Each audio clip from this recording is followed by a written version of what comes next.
दोस्तों, अगर आप भोजपुरी इंडस्ट्री के ट्रेंडिंग स्टार खेसारी लाल यादव का फ्रेंड हैं तो आपके लिए बहुत ही बड़ी खुशखबरी है, क्योंकि होली आने वाली है और होली को लेकर खेसारी लाल यादव की एक बेहद ही खूबसूरत गाना आई है, तोर महतारी जिंदाबाद।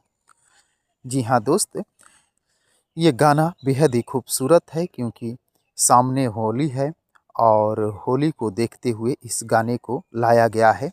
तो दोस्तों चलिए अब जान लेते हैं इस खूबसूरत गाने में डांस से खेसारी लाल यादव के साथ जो की है। ये जो महिला दिख रही है इनका नाम है पारुल यादव। जी हाँ दोस्त, खेसारी लाल यादव के साथ इस गाने में डांस की है पारुल यादव ने, और इस गाने को गाया है खेसारी लाल यादव और अनुपमा यादव ने। इस गाने को लिखा है प्रणब बिहारी ने, इस गाने को लिखा है और इस गाने में म्यूजिक दिया है आकाश मिश्रा ने। तो दोस्तों, इन सभी की मेहनत का नतीजा ये हुआ कि ये गाना बेहद ही खूबसूरत और सोशल मीडिया पर रिलीज होते ही ट्रेंड करने लगी है। तो दोस्तों, अगर आप भी इस गाने को देखना चाहते हैं तो सोशल मीडिया पर जाइए और आराम से इस गाने का आनंद उठाइए। वैसे होली के टाइम इस गाने को लोग खूब बजाएंगे क्योंकि गाने का बोल ही इतनी खूबसूरत है।